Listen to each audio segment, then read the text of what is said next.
Network Entertainment. Yung pag-extract mo sa espresso machine ng kape dun sa beans, ganon. So parang pinipiga siya and hini-heat up. So pinipressurize and hinihit up yung sediments para ma-extract dun yung organic matter. Tapos yun na yun. Tapos lahat na nandun ng pwede mong makuha. Tapos pinapurify na lang namin. Parang gumagawa kami ng mga separation para mas ma-narrow down mo yung mga molecules na gusto mong makuha and ma-identify nung machine mo. Welcome to Behind the Science podcast. New episode every Thursday at 7 p.m. Magandang araw mga kapasiyentista at welcome sa isa na namang episode ng Behind the Science podcast. So ngayon, again, naka face-to-face record tayo dito sa EGU. So as siguro napansin nyo last week, ganito din yung setup natin. Si Alicia yung guest. And actually, batchmate sila nung college. So, ayun, konting backstory lang. But anyway, going back sa introduction natin. So, our guest is a PhD student in Earth Sciences at ETH Zurich, investigating paleoclimate records through marine sediment geochemistry and machine learning applications. She was awarded the ETH Medal for Outstanding Master's Thesis and the prize of the Zurich Geological Society for her research on Holocene sea ice evolution in the Arctic Ocean. She holds a Master's in Earth Science from ETH Zurich and BS Geology from UP Diliman, graduating cum laude. So without further ado, let's all welcome Miss Madeline Santos. Maddie na lang. Maddie. Okay. Si Maddie yung pangalawa nating guest dito sa EGU. So after nito, yung next week, di ko pa alam kung face-to-face or remote recording. But anyway, sa mga susunod na may mga, kung may pupuntan man ako na conferences next time, siguro gagawin ko na rin to, mag-handling na mga. Oh, actually magandang Mag-handling ng mga idea. Pinay. Yeah, magandang idea na on the spot yung mga tao joke. Hindi. Mas organic, tsaka andito na sa environment pinag-uusapan yung research outcomes ng mga tao. Tapos, yan. Masaya din kasi nami-meet mo sila, tapos nakakausap mo yung mga tao. Oo nga eh. Tapos, anyway, sa mga susunod na conferences, sana may ma-meet pa tayo at mag-record. Mhm. Pero since medyo busy din kasing schedules kapag ganito, kailan maghanap ng tamang oras during the recording. Mhm, mhm. Pero sometimes rin siya, nagiging magandang opportunity to meet yung ibang Pinoy scientist and schedule na lang later on ng mga interviews. Marami ng content. Yes. Marami ng Nag-iipon future possibilities dun sa podcast.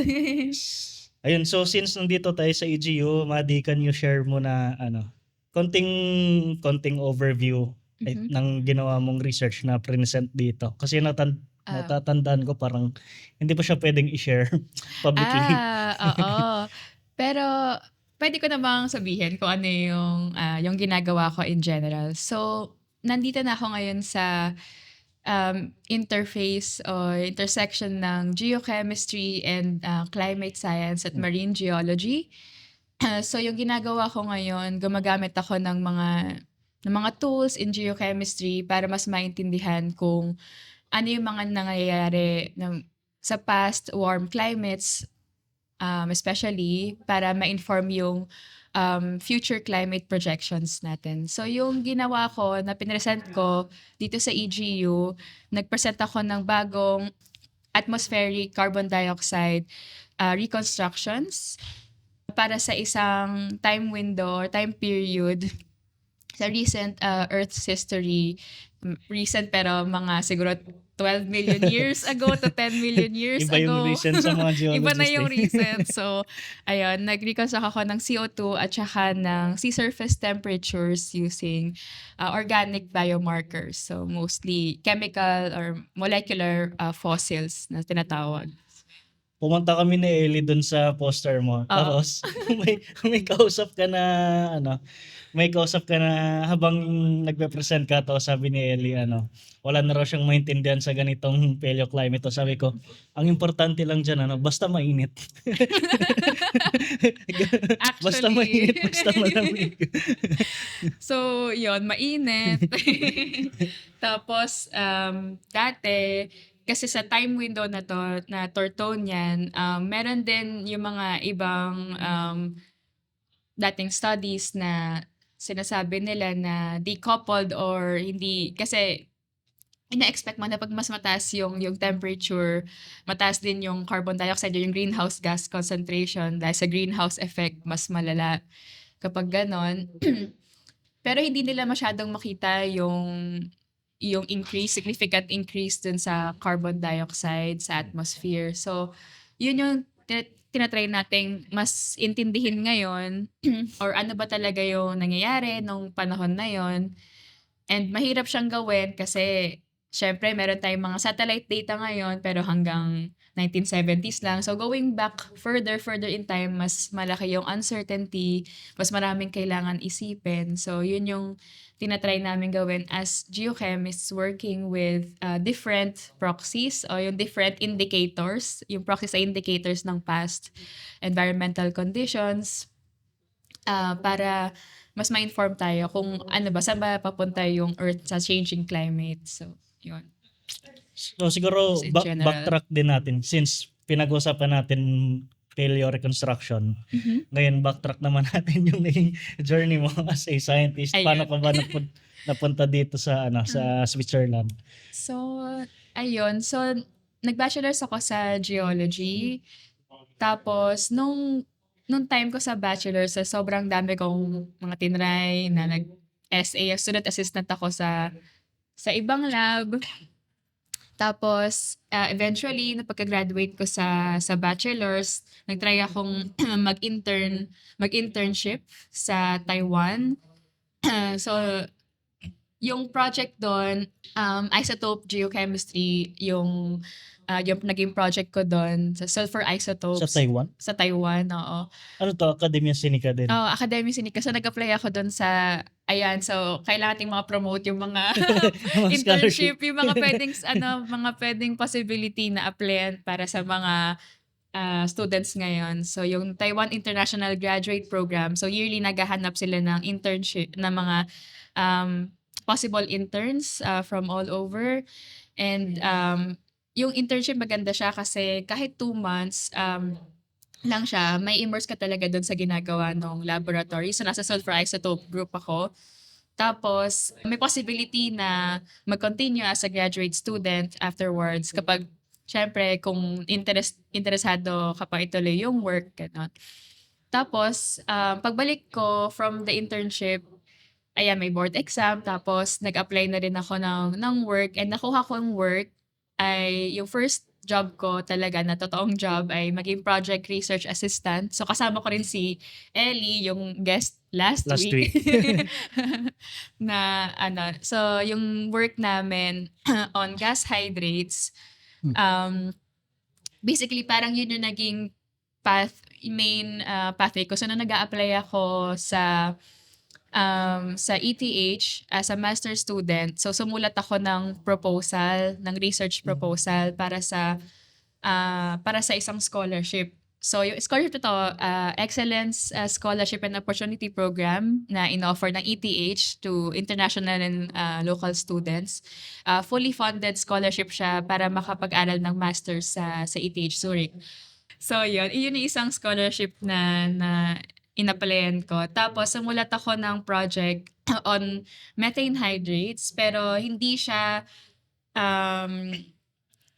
mostly based on paano siya nag-form or mas interesado yung mga ibang tao sa subduction zone, sa equationary wedge, and accumulation ng gas hydrates doon. So, gaya nung sa side ni Elisha.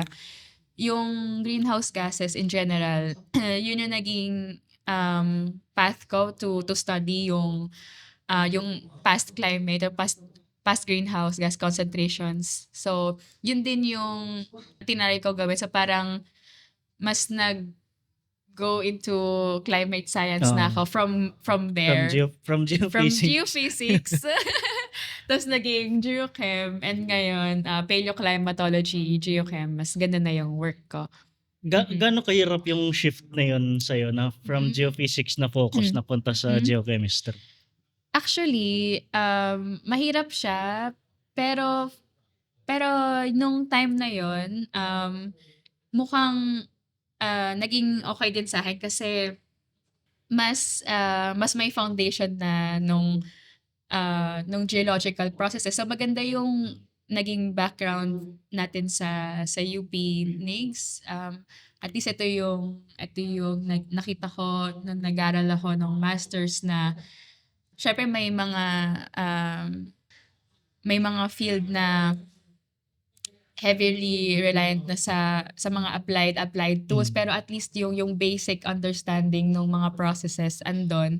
Kailangan ko na lang aralin pa yung mga tools, ano ba yung mga bagong ginagamit ngayon. Pero andun pa rin naman yung foundation nung ginagawa. So, Ito ba talaga yung pangarap mong trabaho nung bata ka na maging geologist at papunta sa more on paleo reconstruction? Hindi.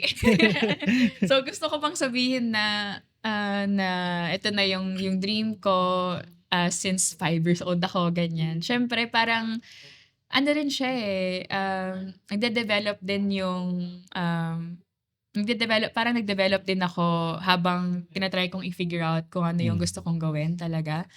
So kasi dahil ako rin isang person na sobrang dami kong interest. So feeling ko kung sabihin natin nasa geomorphology ako, gano'n. Tapos napunta ako sa Switzerland, tapos aralin nila yung mga glacier geomorphology. Parang doon din Doon ako, ka rin. parang doon pwede din ako mapunta doon. Parang nakikita ko yung sarili ko sa maraming aspects. Pero yung kagandahan ng ginagawa ko, um, at medyo mahirap din siya kasi marami akong kailangan isipin, i-combine, pero at least marami akong na-apply dun sa mga interests ko.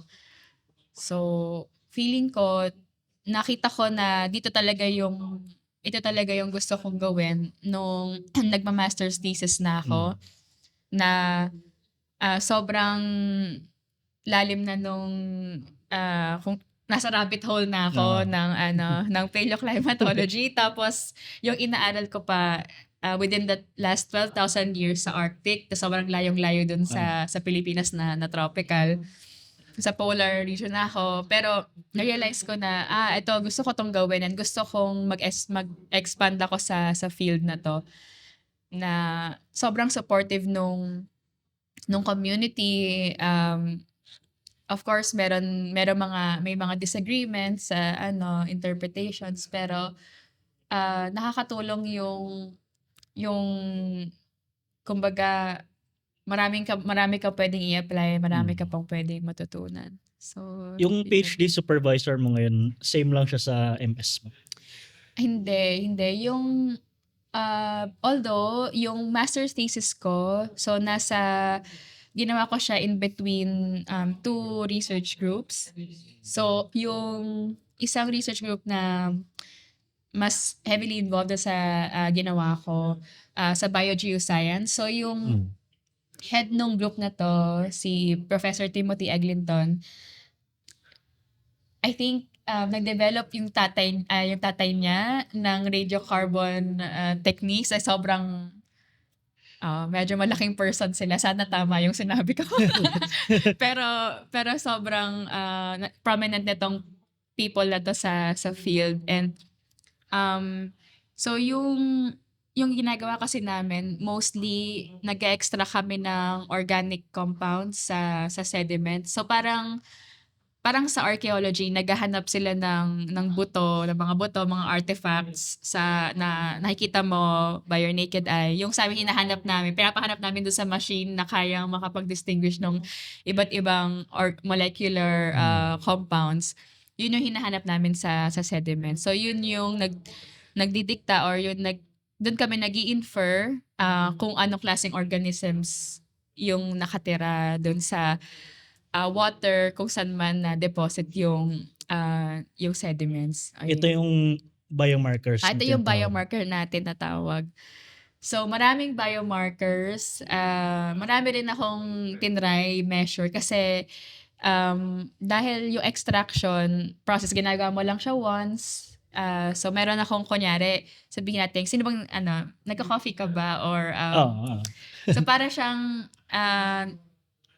yung pag-extract mo sa espresso machine ng kape dun sa beans, ganon. So, parang pinipiga siya and hini-heat up. So, pinipressurize and hinihit up yung sediments para ma-extract dun yung organic matter. Tapos yun na yun. Tapos lahat na nandun ng pwede mong makuha. Tapos, pinupurify na lang namin. Parang gumagawa kami ng mga separation para mas malinis yung or mas narrow down, mas ma-narrow down mo yung mga Gusto molecules mong na i-extract. gusto mong makuha and ma-identify nung machine mo. Yun. Ayun, so speaking of biomarkers and yung extraction, I think pag-usapan na natin yung naging MS thesis ni Maddie. So ang title nito ay saan yung title? Holocene Sea Ice and Paleo-Environment Conditions in the Beaufort Sea, Canadian Arctic reconstructed with lipid biomarkers. Yun. So first question lagi sa segment na to, can you explain your paper in one sentence? Tungkol saan ba ito? So, yung title na yung one sentence. So, basically, I used chemical fossils, itong lipid biomarkers, to infer about the past paleo environment conditions in the Arctic, specifically in the Beaufort Sea in Canada. Ayun. Paano ba usually yung pag ganitong failure reconstructions? Kasi yung binanggit mo, yung analogy na binigay mo, di ba, yung sediments, parang yung ginagawa din sa kape na gagawing espresso na hinihit up at may lalabas na fluid, ginaganon nyo rin yung sediments. So aside sa sediments, may ibang way pa ba na, may ibang techniques ba to reconstruct din yung mga ganitong paleo environments? So, nung wala pa yung mas mga sophisticated na machine na makapag-analyze, so kasi molecular compounds, yung mga fossils, yung mga shells na mga na-preserve doon, pwede din yung provenance ng sediment. So, meron din kaming ina-analyze, for example, dito sa paper to na hindi pa namin na-publish talaga with this paper. So, eto nag-focus sa organic material. Pero meron kaming sinasabi dito sa paper na to, for example, yung freshwater flux o yung kumbaga may discharge from the river to the Arctic shelf ito sa Beaufort Sea.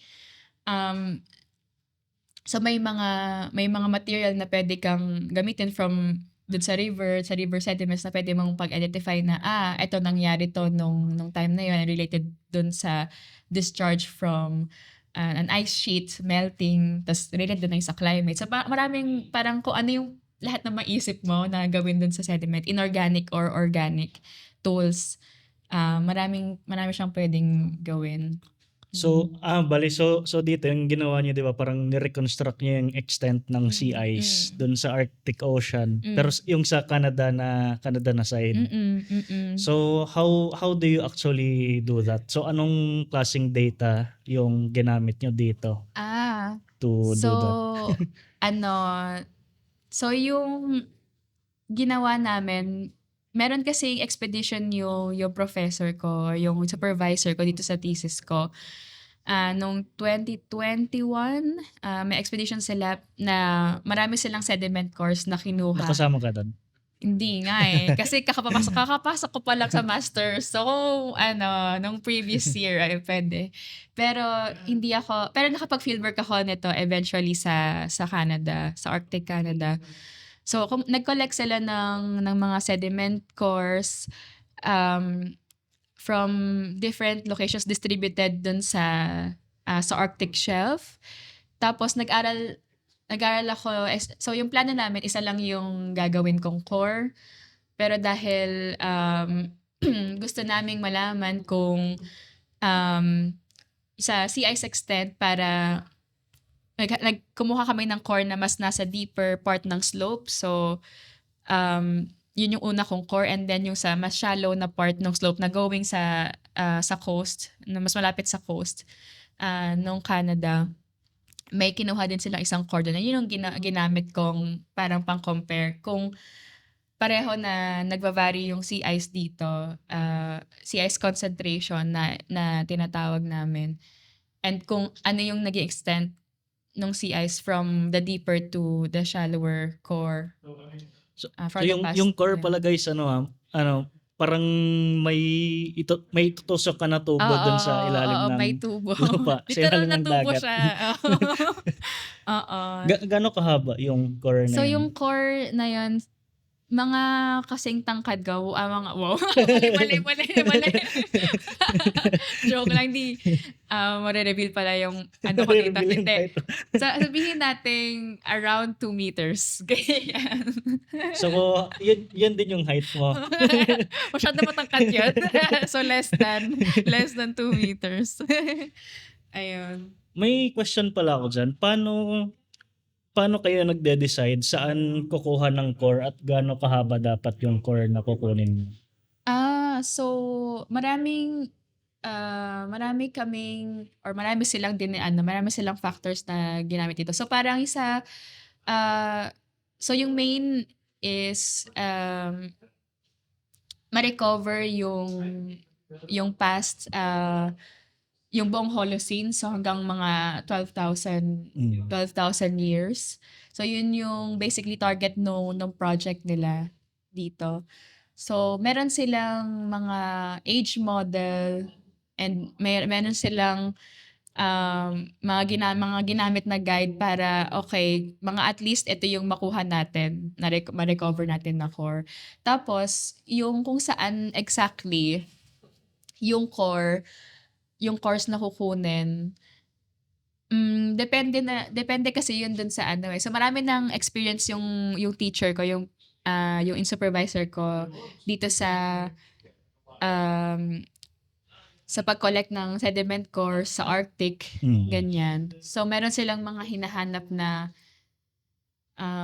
so kung saan yung depth na, for example, may influence nung upwelling or yung deeper water umaangat sa shallow. Parang meron ng yung mga scientists dun sa expedition na yun, meron silang mga kanya-kanyang gusto din tignan specifically. Pero yung supervisor ko, mas interesado siya dun sa in general dun sa may mga transect siya na ginawa para ma-reconstruct yung sea ice sea ice extent through biomarkers.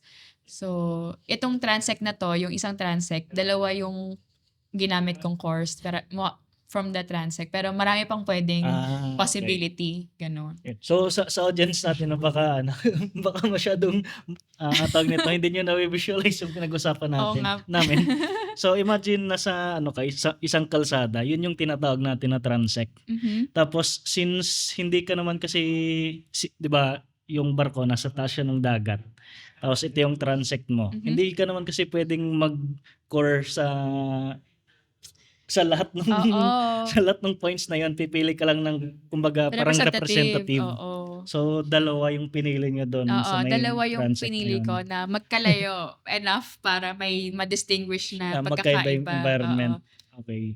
So from that 2 meters na core, so basically in-analyze mo yung mga iba-ibang layers ng sediment, di ba? Gaano ka-fine yung analysis na yun? Like every 1 centimeter? Or oh wow, iba-iba? Nakalimutan. Teka.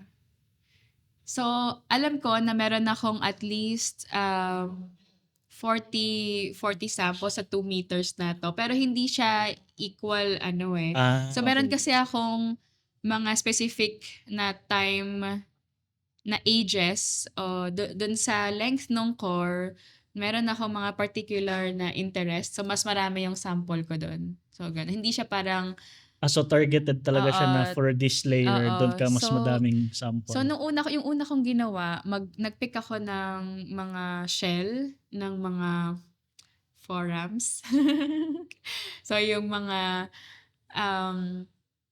maliliit na Ah. organism na may May mga shell, shell, oo, carbonate na shell. carbonate shell, calcite shell. Tapos yun yung ginamit namin para magawa yung age model. Ah. Yung kumbaga para makapag-assign kami ng kung gaano katanda yung sediment sa anong lalim nung core.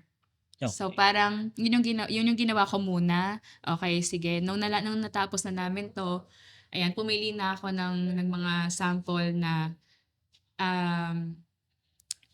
based dun sa alam ko na may mga events na nangyayari sa region na 'to. So, yun, mas marami akong sample sa mas older na part, kumbaga sa pinakamalalim na 12,000 years hanggang mga 10,000 years. So, yung siguro nagko-correspond yun sa magkakamali ako dito.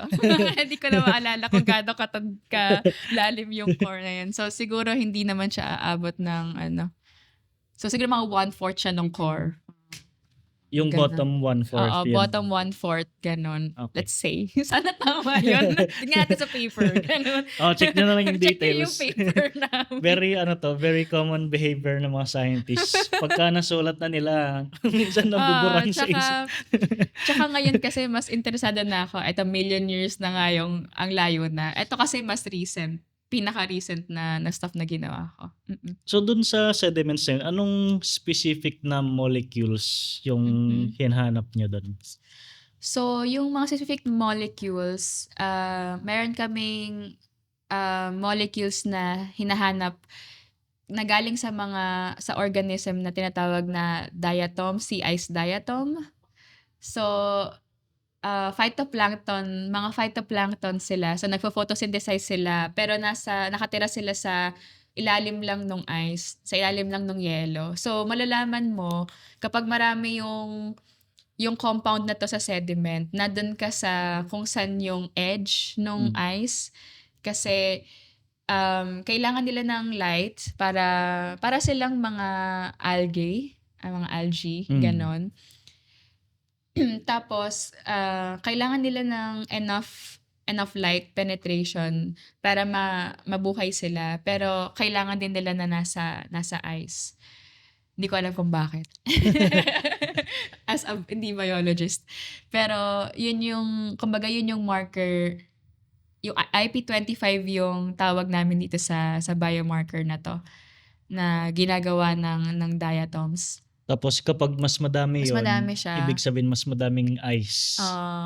Mas present yung ice. So present yung seasonal ice na sinasabi. Yung seasonal ice is yung hindi pa permanent na makapal na yelo, pero yung nagme-melt, may melting pa or manipis pa siya, hindi pa siya talaga yung stable. So yun yung ice na nahahanap namin. So kaya medyo mahirap din yung proxy na to kasi minsan so pwede kasi yung pag wala ka nahahanap na IP25 o yung molecule na to sa sample mo, pwedeng dalawa yung ibig niyang sabihin. So pwedeng wala talagang yelo or pwedeng sobrang kapal ng yelo. Magkaiba, extreme kasi hindi na gusto nung diatom kung nasan siya, kung makapal yung yelo. And pag walang yelo, wala sila doon. So meron kami, kaya ito yung mga dinadevelop ng mga biogeoscientists or yung mga nag-work dito sa mga nagtatrabaho na sa paleoclimate proxy, yung may mga index na kina-calculate. So parang kailangan mo silang i-incorporate kasama yung mga ibang biomarker. Doon nakakita mo sa sample mo na from other organisms na, for example, may organisms na nakatira lang sa open ocean condition. So, alam mo na kung wala ka nakikitang IP25, pero may nakikita kang brassic Ibang casserole or mga open water na biomarker, ibig sabihin walang yelo. gets, Pero gets. pag hindi mo rin sila nakikita, wala, hindi siya open ocean conditions. Wait. Confirm ko lang kung tama yung pagkaintindi Okay. ko. So, di ba, may dalawa kang sediment core. For example, Oo. this spot, tapos this spot. Oo. Tapos, titingnan mo yung mga layers ng sediment na yon. So, for example, dito, sa part na to, madami siya nung IP25, 25. tapos dito, wala. Oo. Yung pwedeng interpretation ay dito may ice, dito wala. Parang ganun. Oo. Or the other way around. Oh. Pag may IP25, tapos kailangan mo siyang i-combine dun sa iba pang proxies. So, usually, hindi lang naman isang proxy yung makikita mo or makukuha mo sa sediment. So, marami siyang kailangan na iba pang details. Kasi kung hindi mo nakikita yung IP25, yun nga, parang dalawa yung ibig sabihin. Pero pag mayroon ka ibang proxies na i-support kung merong ice or wala. Ayun. Yun So, yung since nakakatulong. medyo nag-gets na natin yung Ayun. idea, yung idea ng method. So, can you share ano yung nakita nyo dito na results? Ayun. So, yung exciting dito, so kasi pwede nating ma-imagine yung Arctic Ocean na para siyang freezer. So, pero para freezer siya na inconsistent. Hindi pantay-pantay yung lamig niya through time. So, medyo, ito na yung kailangan nating tignan ngayon. Ano ba yung mga conditions nung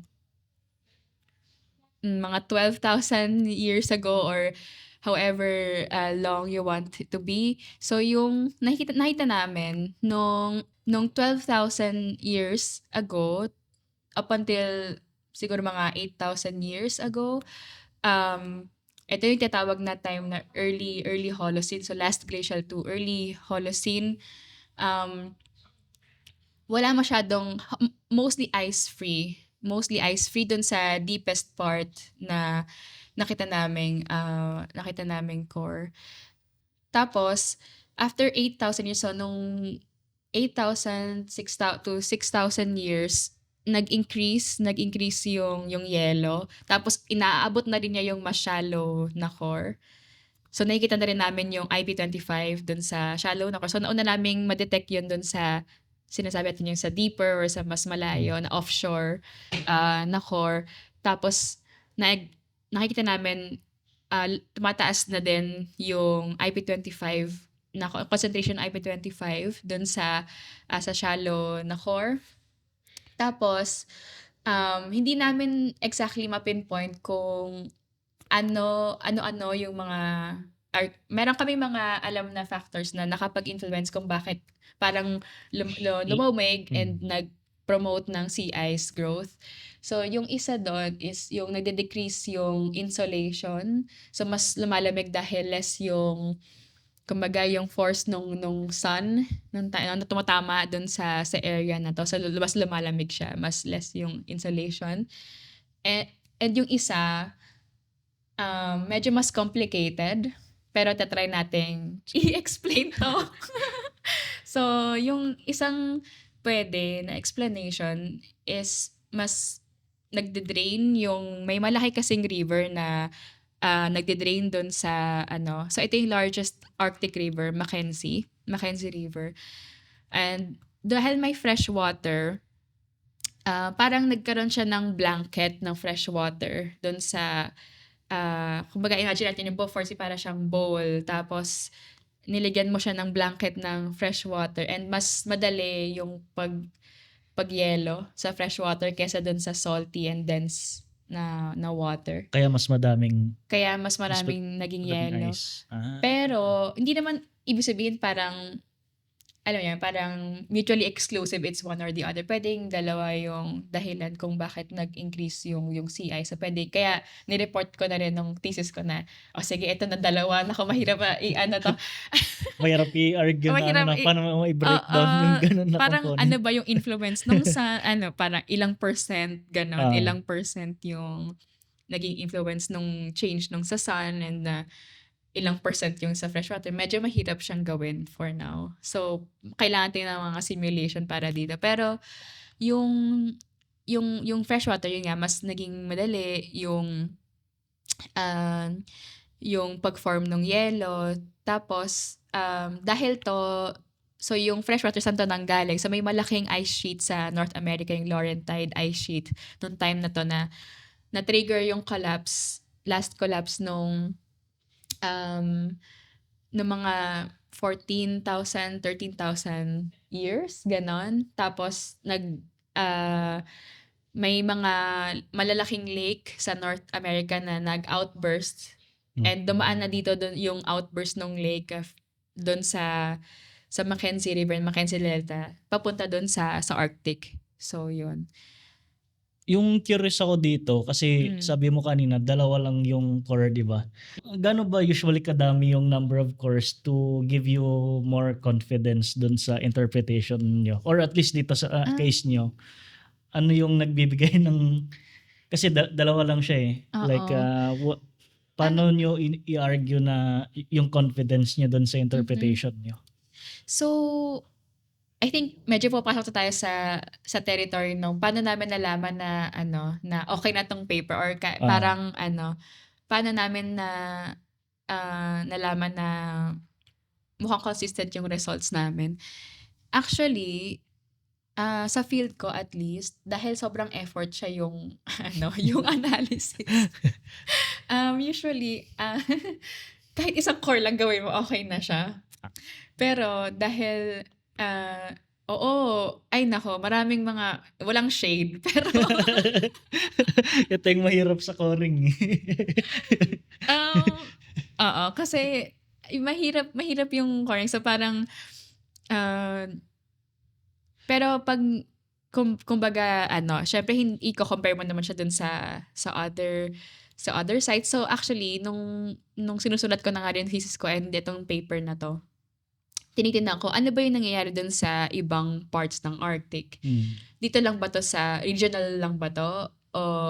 O mas, so parang local lang ba to na signal? O mas, as a whole, yung region ng Arctic, ganito yung nangyayari. So, nung nalaman, so syempre parang, iniisip ko, sige, kahit na, parang, kahit na iba-iba yung age model na ginamit namin, syempre iba yung core na nandoon.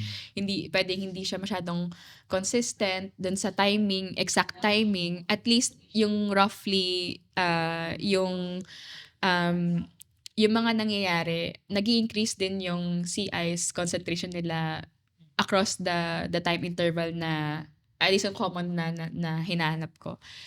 Parang, nag-iiba-iba na lang dun sa, syempre, parang kino-compare ko siya relatively dun sa ibang Arctic sites.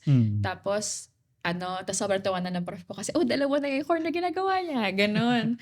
So, imbis na isa lang. Tapos, mas may nakikita pa kaming trend na, syempre, kung anong nangyari ganito. Sabihin natin, nauna mag-increase yung yellow dun sa shallower. Parang, bakit ganon? Parang, dapat kung naunang mas lumalamig, kung global or mas malaki yung region, yung, kumaga, parang may global forcing or regional forcing dun sa Arctic, may expect mo din na sa deeper part or sa mas northern part, higher latitude, mas naunang lumalamig yung higher latitude kesa sa lower. So, mas malapit sa North Pole, ganon. Parang siguro may mga factor na local factors na nag-a-affect dito. So parang yun yung kailangan na pang investigate further. So hindi naman siya sa confirmation bias. Parang kailangan tayong ingatan na hindi tayo magaganito. Kasi lahat naman ng mga coring studies, kasi isipin nyo na lang yung scale ng Earth, di ba? Ilang kilometers kalaki yung study area mo. Tapos yung sinasample mo, ganyan lang ka. Oo nga, tapos oo. So, I mean, agree ako doon. Pero maganda rin yung yung natatie up mo siya sa, at least sa field namin na at yung course, kumbaga, nakikita namin since yung mga, sa course namin, yung mga organic compounds na to, nafo-form pa rin siya today. So parang hindi nagbabago yung andiyan pa rin yung sea ice diatoms. So sa mas recent studies na nakikita nyo din, nagde-deposit pa rin tong sea ice diatom. So parang hindi mo siya rin iisipin as paano kung nagbago yung behavior ng organism in the past. So parang syempre marami pa tayong kailangan ma-improve dito. Tapos pero feeling ko at least dun sa tool na to, ito yung isa sa mga mas consistent na kaya mong masampulan sa iba't ibang sites. Kasi pwedeng kung kunyari yung minerals ganon, hindi same yung minerals na pwede na ma-deposit gawa nung pag-drain ng river sa kunyari sa Russia, sabihin nating sa Russian Arctic. So iba yung dito. Pero ito mas kumbaga yung organisms hindi naman sila masyadong nagbago dito sa area na to. So at least parang pati sa Southern Ocean or sa Antarctic, meron din itong mga organic proxies na to. So pwede mo pang ma-confirm from both polar regions yung mga nangyayari. So actually marami mang parang sabihin natin na difficulty dito sa coring. Yes. Marami talaga. I mean, hanggang ngayon, so ang ginagawa ko na hindi lang ako sa Arctic nakafocus or sa polar region, pero ngayon may mga course na ako sa iba't ibang ocean, sa iba't ibang basins para tignan ngayon yung global sea surface temperatures. Mahirap pa din. So kailangan ko pa rin, kumbaga hindi lumaki na yung scope nung ginagawa ko. Pero andun pa din yung mga challenges, sabihin natin. Pero masaya naman siya. Ano yung implications nito pagdating dun sa current na climate understanding natin? Like for example, in the past, may makita ka na may mga panahon na walang ice extent. So anong implication nun, lalo na sa panahon ngayon na ayun nga natutunaw din yung mga ice? Does that mean na parang in a way normal or dapat wag tayo mabahala sa climate change or global warming ngayon? So yung naging conclusion namin dito, kasi so meron din kasi kaming temperature. So parang tinry namin din i-reconstruct or infer yung temperature dun sa mga biomarkers na ginamit namin. Tapos inisip namin na pwede tayong bumalik dun sa early Holocene or sa unang sa pinaka-old na time interval na inaral ko na halos walang sea ice. So may mga projections na nga rin ngayon na kung kailan siya mawawala o kailan tayo magkakaroon ng mga ice-free summers na tinatawag sa Arctic Ocean. So, yun yung mga nakakabahala. Yun yung mga nakaka-worry ngayon kasi pwede niyang ma-affect yung ocean circulation in general. So, for example, pwedeng mas uminit yung mga ibang places. Kunyari sa Europe, wala na tayong makukuhang grapes sa Spain para makagawa ng wine. Maraming mga, yun talaga una ko naisip na wine. Pero, ayun yung mga, beer meron. Yun yung mga, the beer pwede gawin sa basement lang yung beer. Yun yung mga pwede nating isip-isipin ngayon. Like yung mga effect. Kasi, actually yung favorite class ko sa masters na sana ito yung nasa wishlist ko sa Pilipinas na na mas maging in-depth din is yung paleoclimatology and climate history. Pero hindi lang kami nag-aaral nung past climates doon in general. tinatry din namin aralin kung paano related yung, for example, yung El Nino sa overturning circulation sa Atlantic, gano'n. So parang yung may mga connected na phenomena.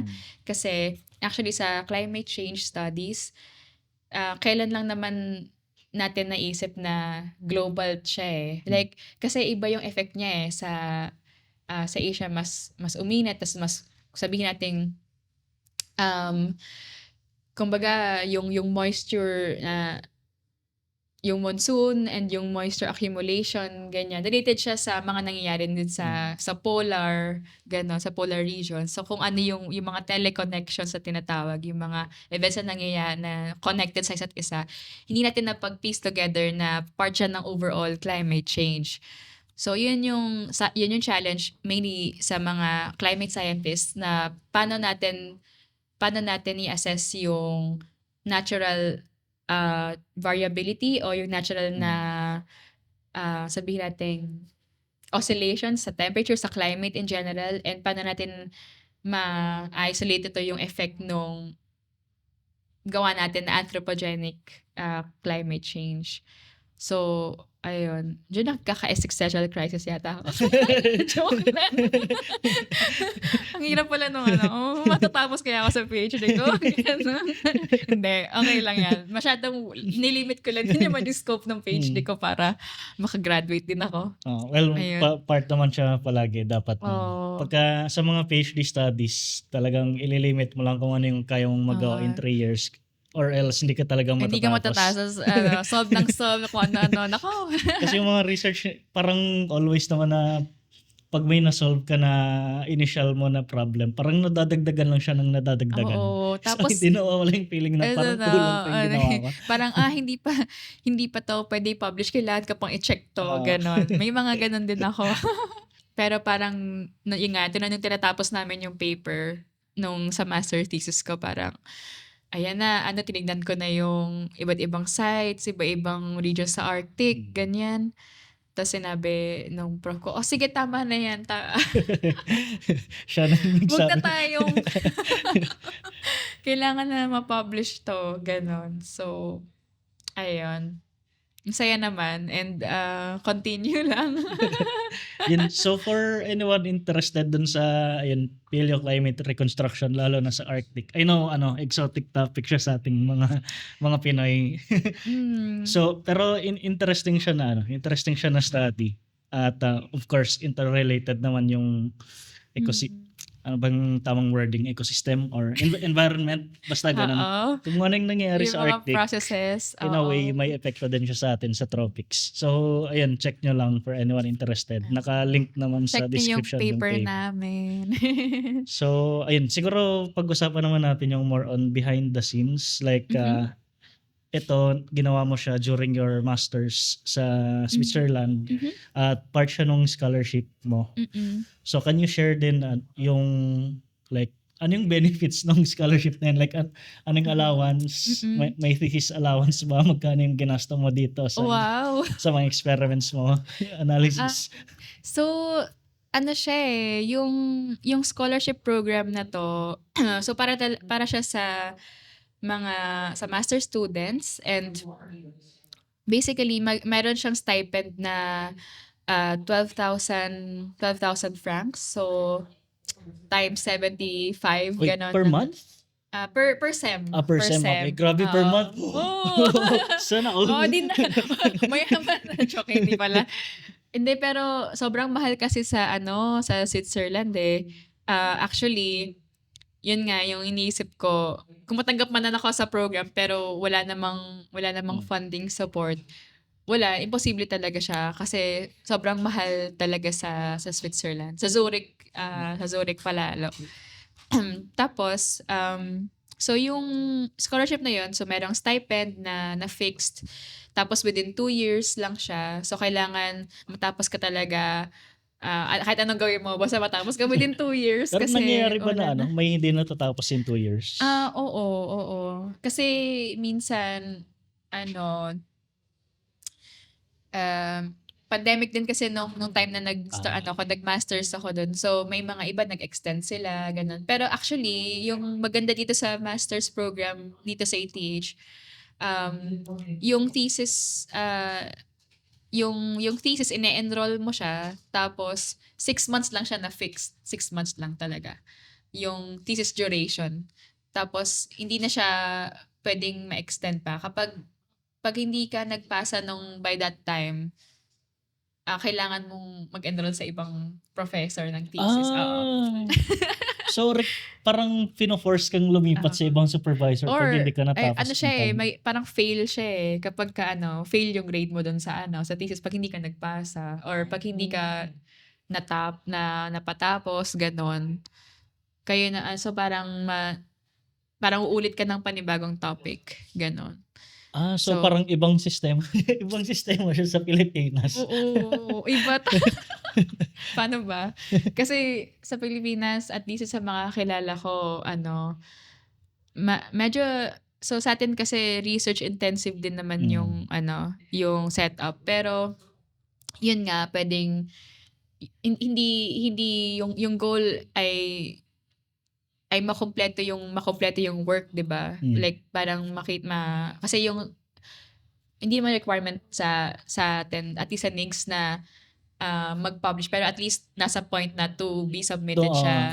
To be submitted siya. So, pero alam ko ngayon, binago ng CHED yung requirements, kailangan na mag-publish eh. Ayun lang. Ewan ko na anong nangyayari. Ano na lang, preprint sa archive. Ganun. Medyo mahirap yun. Kasi, at least dun, yung sa amin, at least yung sa akin dati sa masters, yun din naman yung goal ko na na mag-publish. Pero kasi pwedeng hindi yun yung gusto ng mga iba nagma-masters kasi common sa kanila nagma-masters sa Switzerland kasi mas competitive yung job market sa geologists. So, minsan hindi ka makakakuha ng geologist na job kapag bachelor's yung degree mo. May board exam din ba sila for geology? Wala. Pero mahadaming nagmamasters. Halos lahat sila nagmamasters. So, parang yun na yung minimum. Yung minimum makapag-masters. Tapos, pero, yun nga, pwedeng hindi naman sila sa academic talaga. Magre-research. Parang, ano ba to? Kawawa naman ako. Parang hindi pa rin ako matatapos dito. Gusto ko lang naman maging geologist sa ganon, sa geologic office. So, maraming geologic office sa Switzerland. Tapos, yun usually yung, kumbaga, pinupuntahan ng mga employer, ng mga graduates. Pero, yun nga, iba-iba yung, kailangan yung master's program, nakikater siya dun sa iba't ibang career pathways. Hindi lang, or yung expectations, may expectations na makagawa ka na independent work. Pero, yun, hanggang dun lang yun. Kumbaga, kung gusto pang gawin na mas research. Mag-PhD na siya. May option na mag-PhD, lalo na. yan din actually yung napansin ko din sa Japan. Kasi di ba sa atin sa Pilipinas, yung MS thesis, nakabind talaga siya na minsan ang kapal pa eh. Doon sa Japan, ini-stapler lang yan eh. Kasi papasa lang doon sa Ayun nga, sa graduate office. dahil nga, parang ito yung nakita ko sa NIGS dati, sa UP NIGS. Ganun din yung pinasa ko sa Zurich. So parang, sabi ng prof ko, ba't ang kapal nito? Ano nangyari? Ganun. Naman sila, masaya naman sila dun sa work. Pero kasi, naisip ko rin nun na, naisip ko na rin naman na gusto kong magtuloy pa sa research. Kaya gusto ko, in-effortan na talaga yung todo na. Parang ganun, kung ano yung masulat ko dun sa thesis ko. So, yun. Ayun. So, almost 1 hour na rin tayo, no? At saka, din pala guys, hindi ko nabanggit kanina, no? Poster session ko kasi.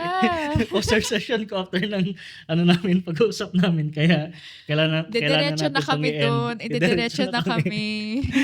Baka kumain pa nga. Anong oras na pa. Ayun. And Pero so, ayun, before natin i-end, last two questions, ano ang mga ma-advise mo sa mga aspiring researchers or yung mga aspiring gustong researchers. mag-apply sa ETH? Ayun. So, for me, yung research has always been yung curiosity turn to action. So, laging maging curious, pero at the same time, na-realize ko din na dapat laging maging patient kasi it takes time to do quality work. Ayun. Hindi pwedeng madali-madaliin, ganon. Tapos, sa mga gusto mag-apply sa ETH, gusto mag-masters in general, um, abroad or gustong ma-broaden yung horizon by doing yun, a masters, yung ma-advise ko in general, parang tingnan din muna kung ano yung mga parang feeling ko kasi pinaka-important sa akin nun is yung funding opportunity Yes. talaga. So, yun din Funding yun dun. tsaka, I guess, Oo. supervisor. Oo, yung supervisor. Pero although nung nasa sa ETH hindi ako, parang kumbaga wala pa akong supervisor nun. Ah. Parang after ko pa na mag first year. So parang puro coursework siya muna tapos tsaka magti-thesis. Tsaka mag-assign sila ng supervisor sa'yo? Hindi. Or Ikaw pipili ka? mag-a-apply. Mag-a-apply ka sa prof kung sino yung, or mag-message ka sa prof kung meron siyang project, ganun, or may project kayo na pwedeng gawin together. So yun yung ginawa ko dati. Ayun, mag-try lang mag-apply sa kung san-san.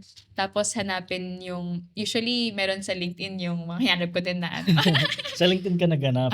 parang naghanap din ako ng mga tao na nandun na sa country or sa nag-aral sa school na yun. Usually may mga Pinoy. Ang daming Pinoy kung san-san. So, maraming pwede matanungan. Yun din, wag mahiyang magtanong. Sino ba nagsabi nun? Kung may right med. May right med. Ay, sponsor pala to. Sponsor. Tapos maging brave lang sa pag-apply and believe na, kasi may mga inisip din ako natin na, paano kung hindi ako talagang qualified dito? Paano kung hindi pala okay kung saan ako, kung ano yung background ko ngayon? Pero hindi. Talagang mag-try lang and pag andun na, mas magiging worth it siya. So, yun. Ang dami na palang gumagamit ng LinkedIn ngayon. Oo. Tumigil ako kasing daming mga... May mga gumagamit kang dating app yung LinkedIn. Joke Kung lang. gusto nyo maghanap ng mga mga professional na tao. Tapos, ayun, makipag-connect, makipag-usap. Tapos, yun, may iba't ibang timeline din sa pag-a-apply. So, kung mas maganda mag-search na yan, gawa ng parang timetable kung ano yung mga inaabangan na deadline, gano'n. Tapos usually may mga ibang prof lalo na sa US na or mga program doon na gusto kinokontak muna ng prof. Usually sa Europe, hindi ganun masyado. Sa US, Yun. contact Sa mo US, muna sila. contact muna sila, ganon. Madami eh. Marami ding mentorship program muna, ganon. So may mga ganong opportunities din. Search nyo lang sa Google or Search LinkedIn. lang. Tingnan ko kung may papasa akong link kay Kuya pa para hindi ako masyadong vague. Nakalimutan ko yung website pero alam ko na sinave ko siya nung Ito nag-a-apply ba yung ako. Earthworks jobs? Or iba pa? Hindi iba pa. Doon ako naghanap dati. Kasi naging mentor ko si Carmina Aquino, si Ate Minay. May episode si Ma'am Minay yun, dito. si Ma'am Siya Minay. yung most viewed episode sa YouTube. Ang pinag-usapan pala. namin doon ay yung natural hydrogen na degassing doon sa Zambales na highest sa buong mundo at pwedeng maging possible na energy source. Yun. Ayun. So, kalimutan ko kung ano yung mentorship program na yun. Pero feeling ko, mahahanap nyo lang din siya.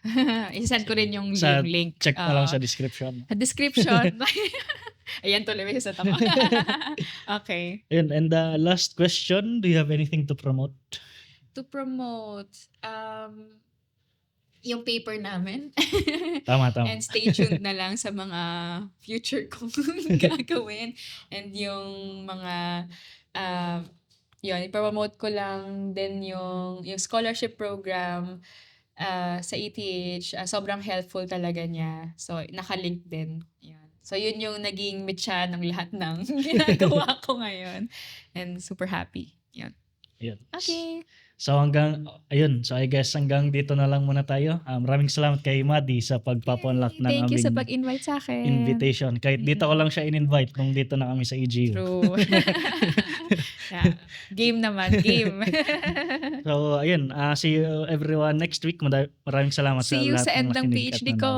nanonood. Guess ka ulit. Guess ulit sa So Okay. yeah, thank you everyone. See you next week. Bye-bye. The opinions of podcast creators, hosts, and guests are not necessarily reflective of the official stance of the Pod Network Entertainment, its hosts, or other network programs. The content created by the people behind the podcast is personal and not meant to harm any religion, ethnicity, group, organization, company, or individual.